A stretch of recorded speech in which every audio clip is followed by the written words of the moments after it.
Bonjour les amis, nous sommes le dimanche 20 septembre 2020. Nous organisons donc une réunion pour la liberté. Donc cette réunion, on va lire quelques textes. Nous sommes ici en fait sur le parvis des droits de l'homme au Trocadéro. On va lire quelques textes. Donc l'objectif de cette réunion, c'est de critiquer la dictature sanitaire et de défendre nos libertés. Donc, alors les textes qu'on va lire, on va lire des textes essentiellement de médecins. On va lire aussi des textes d'avocats et de policiers. Voilà. Donc c'est pour ça d'ailleurs je précise que on ne donne pas de conseil médical, d'accord? Nous ne sommes pas des médecins, on ne donne pas de conseil médical, mais on a le droit de faire écho à des médecins. Voilà. Donc,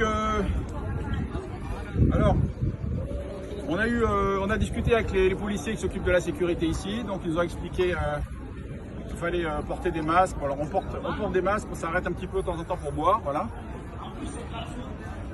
Et puis, voilà, ils nous ont dit que si on n'était pas plus de 15, il n'y a pas besoin de déclaration, de déclarer une manifestation publiquement, voilà.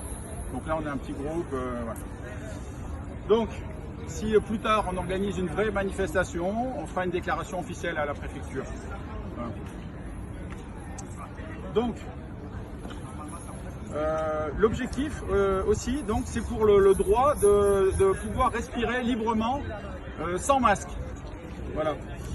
Nous sommes aussi pour une médecine respectueuse du corps et de l'esprit, sans vaccin ou médicaments inutiles ou dangereux. Pour les masques, c'est la même chose. Nous ne sommes pas contre les masques pour des usages qui peuvent être utiles. Nous sommes contre les masques quand c'est inutile ou dangereux. D'accord ? Donc, par exemple, la plupart des médecins ont expliqué que le masque à l'extérieur, ça ne sert à rien en fait. C'est une décision politique. D'accord ? Donc, on va citer beaucoup de médecins, comme par exemple le professeur Raoult, le professeur Perron, le professeur Toussaint. Voilà.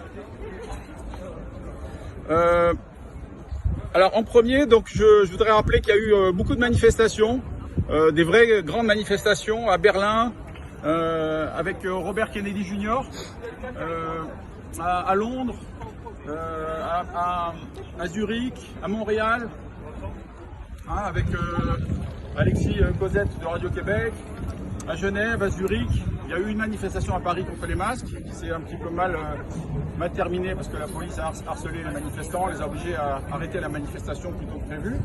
Elle leur a mis beaucoup de PV. Voilà, donc cette réunion s'inscrit dans la lignée des nombreuses manifestations qu'il y a eu dans le monde pour les libertés. Donc là, c'est juste une simple réunion, mais plus tard, on espère organiser de vraies manifestations qu'on déclarera à la préfecture. Voilà. Je voudrais citer juste quelques phrases de Robert Kennedy Jr. Donc Robert Kennedy Jr. a dit que certains gouvernements aiment les épidémies et aiment les guerres. Pourquoi certains gouvernements aiment les guerres et aiment les épidémies? Parce que ça leur permet d'imposer des lois liberticides. Ça leur permet de contrôler le peuple. D'accord? Pourquoi? Parce qu'en fait, quand le peuple a peur, on peut lui imposer n'importe quoi. On peut supprimer la démocratie. D'accord? Et c'est ce qui se passe actuellement. D'ailleurs, nous sommes en état d'urgence. C'est-à-dire que les lois, enfin plutôt les décrets qui nous gouvernent actuellement ne viennent pas du peuple. Ils viennent du gouvernement, de l'exécutif. Donc, techniquement, nous ne sommes plus en démocratie. Parce que la démocratie, c'est lorsque c'est le peuple qui décide. Bonjour. La démocratie, c'est lorsque c'est le peuple qui décide des lois, en général via ses représentants. Donc la démocratie, c'est lorsque le peuple décide via ses représentants, via nos représentants, c'est-à-dire les députés. Oui, donc alors je vous explique. On a perdu une partie de la vidéo que je reprends ici. C'est pas grave, c'est juste pour vous dire. Donc, euh, lors de la réunion de cet après-midi, donc on a lu des textes. Par exemple, on a parlé des actions en justice qu'il y a actuellement contre le gouvernement. Par exemple, le collectif C19 de Maître Divisio, hein, qui a lancé une nouvelle action en justice. Il y en avait une déjà contre le ministre Philippe. Là, il y a une nouvelle action en justice contre le gouvernement Castex. Voilà. Et donc après, on voulait vous parler de policiers indignés. Hein, ça s'appelle la lettre des policiers indignés. Policiers, alors je ne vais pas vous lire toute la lettre parce que c'est un peu long. Hein, vous pouvez la retrouver sur notre site legrandreveil.org. Alors qu'est-ce que disent ces policiers indignés? Alors ce qu'ils disent, c'est que ils savent eux-mêmes que les masques, souvent, ça sert à rien. Ils ne veulent pas perdre de temps à verbaliser les Français pour rien.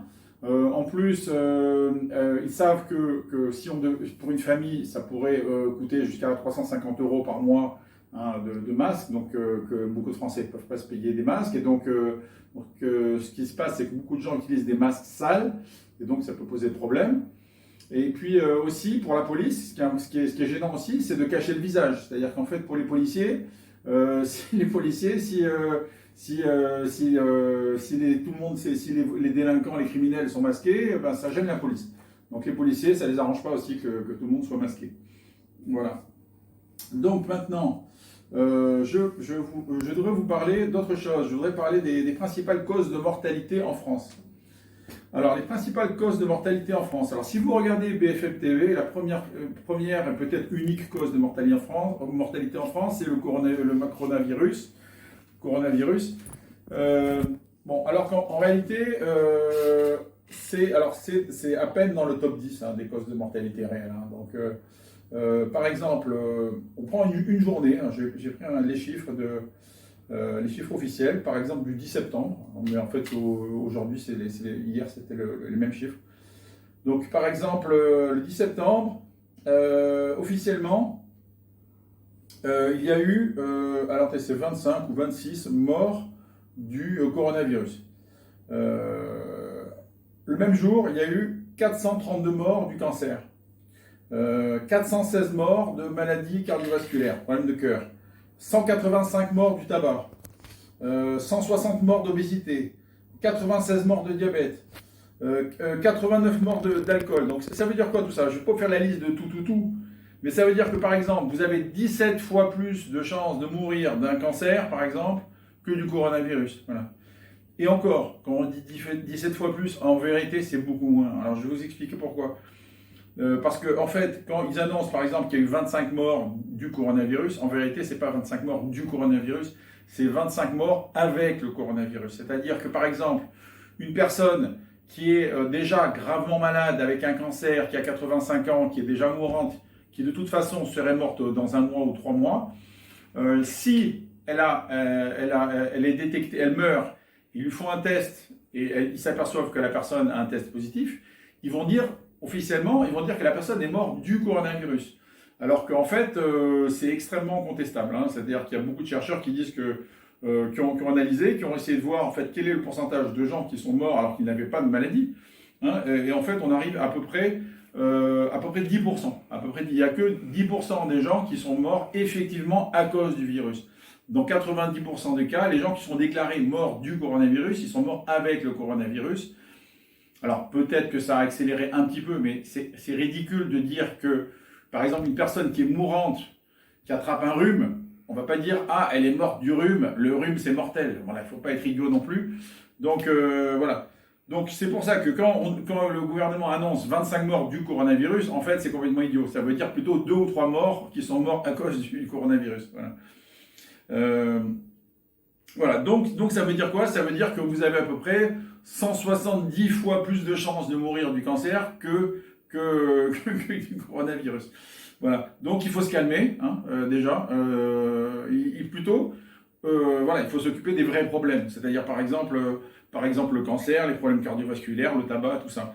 Et puis aussi, ce qui est intéressant, c'est de voir pourquoi est-ce que le gouvernement par exemple, et puis les chaînes de télévision, et puis les laboratoires pharmaceutiques, pourquoi ils focalisent uniquement sur ce problème du coronavirus? Ils ne parlent pas des autres problèmes.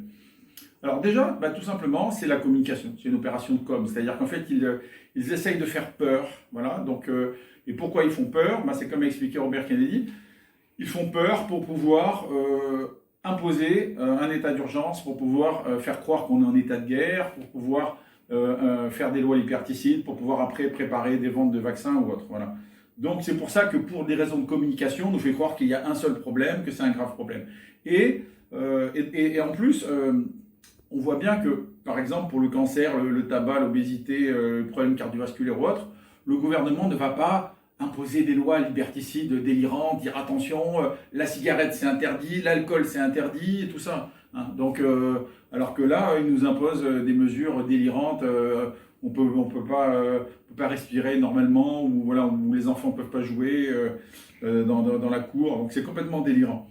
Voilà. Dernier point aussi que je voulais vous dire au sujet du cancer et du tabac, c'est que, en fait, si on réfléchit, ce qui est complètement absurde, c'est que par exemple, je suis tout seul dans la rue, ou dans un parc, ou dans un bois. Voilà. Donc, légalement, la mairie, la préfecture m'impose de mettre un masque, voilà, parce que je ne peux pas respirer l'air pur, même si je suis tout seul, même s'il n'y a aucun risque, il n'y a aucun problème. Par contre, ils me disent que j'ai le droit de baisser le masque pour fumer une cigarette. C'est-à-dire, en fait, que je n'ai pas le droit de respirer l'air pur, mais j'ai le droit d'inspirer des produits toxiques, dangereux, cancérigènes. Donc voilà, vous voyez bien qu'en fait c'est du foutage de gueule complètement. En vérité, ils ne vont pas interdire la cigarette parce que ça leur apporte beaucoup d'argent au gouvernement et puis aussi aux gros industriels. Voilà, parce que certains politiciens sont amis avec des industriels, des millionnaires, des milliardaires, des grands patrons, des grandes entreprises. Donc voilà, c'est pour ça que je voulais vous montrer un peu l'absurdité de cette situation, les principales causes de mortalité. Donc en fait, on a très peu de chance. Voilà, voilà. Autre point aussi, au niveau des tests, il y a eu à peu près en France, il y a eu 8 millions de tests. Sur les 8 millions de tests, dans 97% des cas, les tests sont négatifs. Dans 3% des cas, les tests sont positifs. Et sur les 3% de cas positifs, en réalité, la plupart du temps, c'est des faux positifs. Alors, le pourcentage exact de faux positifs, est-ce que c'est 50% ou 90%? Bon, je ne sais pas exactement parce qu'il y a un débat. Mais en tout cas, il y a énormément de faux positifs. C'est-à-dire que la plupart du temps, quand vous êtes testé officiellement positif, vous n'êtes pas malade, vous n'êtes pas contagieux, vous n'avez aucun problème. Voilà, donc il faut se calmer. Voilà. En plus, ce qui est ridicule, c'est que il y a beaucoup de gens qui vont faire des tests pour rien. Voilà, dès qu'en ce moment, il y a une épidémie des tests, comme dirait le professeur Toussaint. Une épidémie de tests. Plein de gens qui vont faire des tests. Alors, on ne sait pas pourquoi ils vont faire des tests, ils ont peur. Alors, la blague, on se demande d'ailleurs, est-ce que c'est ceux qui vont faire des tests, là, comme ça, toutes les semaines ou tous les mois, est-ce que c'est les mêmes qui se ruaient sur les rouleaux de PQ dans les supermarchés au début de la crise? Non, parce qu'en fait, c'est vrai, il y avait des gens qui ont très peur. Alors, ils vont faire des tests. Et ce qui est ridicule, c'est qu'en fait, ce que je veux dire à ces gens-là qui vont faire des tests comme ça pour rien, c'est que n'oubliez pas que quand vous allez faire votre test pour rien, alors que vous n'êtes pas malade, que votre médecin ne vous a pas dit de faire de test, vous allez vous retrouver dans la queue avec des gens malades. Et donc là, vous risquez d'attraper une maladie. Donc en fait, vous n'avez aucun problème, vous faites la queue avec des gens malades, vous risquez d'attraper un virus ou des virus. Vous allez revenir avec un test négatif qui vous dit que vous n'avez rien, mais en fait, en réalité, vous avez attrapé un virus. Donc bon, faut arrêter d'être fou. Si vraiment vous avez peur, vous voulez faire un test, demandez à votre médecin conseil. Si votre médecin vous conseille d'aller faire un test, faites le test. Sinon, calmez-vous, tout va bien, il n'y a pas de problème, vous n'avez pas de symptômes, vous n'avez pas besoin de faire de test. Et puis, regardez aussi la vidéo du docteur Jean-Marc Majot, alors lui, il est très marrant. Je l'ai mis sur la page aussi des médecins honnêtes. Docteur Majot, il est très, très marrant, donc il explique en gros que les masques pour le grand public, si vous n'êtes pas malade, ça ne sert à rien, il faut arrêter d'être fou. Et puis il explique aussi qu'il y a très peu de malades, très peu de morts. Donc voilà, encore une fois, calmez-vous, voilà, respirez librement, et puis voilà, il faut que tout le monde se calme, tout va bien. En gros, l'épidémie est quasiment finie, il n'y a pas grand-chose. Là, le problème, c'est plutôt un problème politique. Un problème de mesures liberticides. Voilà. Il y a aussi une lettre très importante, la lettre de United Health Professionals. Alors ça, j'en parle dans la réunion. Il y a 30 points, je ne vais pas tout vous relire, c'est très long. Mais en tout cas, voilà, vous pouvez retrouver sur notre site legrandréveil.org. C'est publié aussi sur le site François. Hein, c'est traduit en français, c'est très intéressant. Voilà. Bon, voilà, bah, c'est tout ce que je voulais vous dire. Le reste, on reprend la vidéo de la réunion de cet après-midi. Merci. Alors, je reprends le programme. Donc, je vous ai parlé un petit peu du docteur Pierre Brier, voilà, qui expliquait les dangers des masques pour les enfants.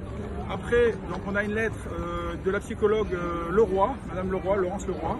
Alors, je ne vais pas vous lire tout le texte parce que c'est vrai que c'est long. Mais en gros, ce qu'elle explique, c'est qu'en fait, on est en train de traumatiser à la fois les enfants, mais même les Français, tout le monde. Voilà. Et que ce trauma donc, atteint un stade vraiment maladif, grave, hein, qui peut rendre les gens malades. D'ailleurs, il y a des suicides, hein, il y a beaucoup de gens d'entreprises qui s'arrêtent. Voilà. Donc, et puis même, ce qui est intéressant dans son texte, c'est qu'elle analyse même certains dirigeants politiques, hein, et pour elle, leur comportement n'est pas normal. Hein. Donc, elle explique que certains dirigeants ont un comportement, comment dire, bon, moi c'est ce que j'appelle des psychopathes. Voilà. Donc, des psychopathes, c'est-à-dire en fait ils n'ont pas d'empathie, ils sont détachés du réel, voilà, ils ne tiennent pas compte de la réalité. Voilà. Bon, alors je ne vais pas vous lire tout le texte, c'est trop long, mais je passe un peu sur la suite. Après, je voulais vous montrer une vidéo du docteur Majot, Jean-Marc Majot de Marseille. Alors ça, la vidéo, ben, vous la verrez sur le site, c'est plus simple.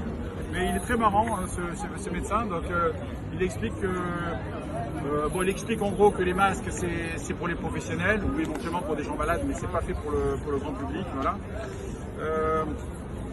Entre autres, elle explique beaucoup de choses, hein, c'est assez intéressant. Il explique aussi qu'il n'avait jamais vu une épidémie sans malade, donc ça c'est assez marrant. Hein, bon, vous regarderez, hein, donc je vous conseille de chercher sur votre site de vidéo préféré le docteur Jean-Marc Majot, donc qui est très, très marrant. Après, juste je voudrais vous parler en 2 mots de l'appel des 200 médecins du Sud, hein, sous la coordination de Renaud Muselier à Marseille, qui dit en gros il faut laisser Didier Raoult en paix. Voilà. Donc il y a beaucoup de gens qui disent, beaucoup de médecins qui disent, bon, l'objectif c'est plutôt voilà, de s'occuper des malades, de lutter contre les maladies.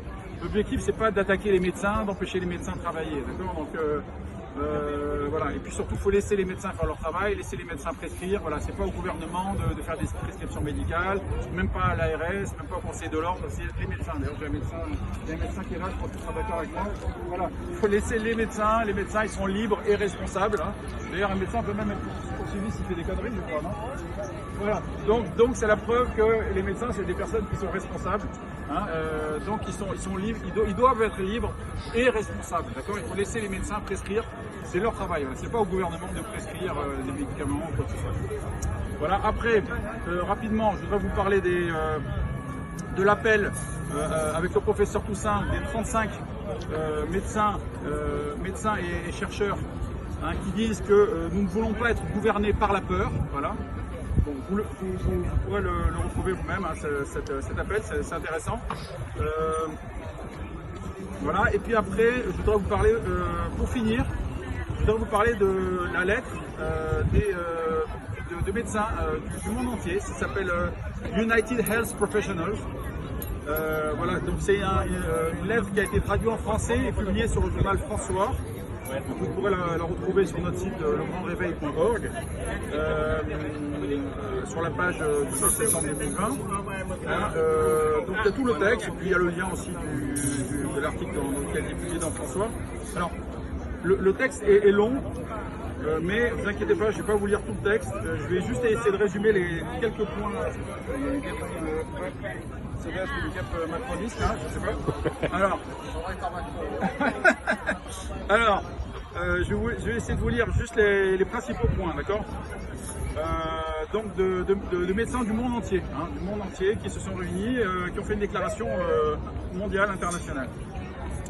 Voilà, alors premier point, ils disent, je résume, hein, il y a déjà eu des épidémies, hein, et même plus graves que ça, mais c'est la première fois qu'on prend des mesures disproportionnées, des mesures liberticides disproportionnées.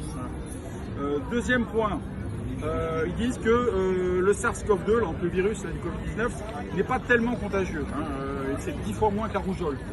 Et d'ailleurs, même je précise que par exemple en France, il y a eu 8 millions de tests. Sur les 8 millions de tests, donc 97% c'est négatif. Donc déjà, si c'était vraiment une grosse épidémie, il n'y aurait pas eu 97% de cas négatifs. Voilà. En plus, sur les 3% de cas positifs, en fait, il y a à peu près 90% de faux positifs.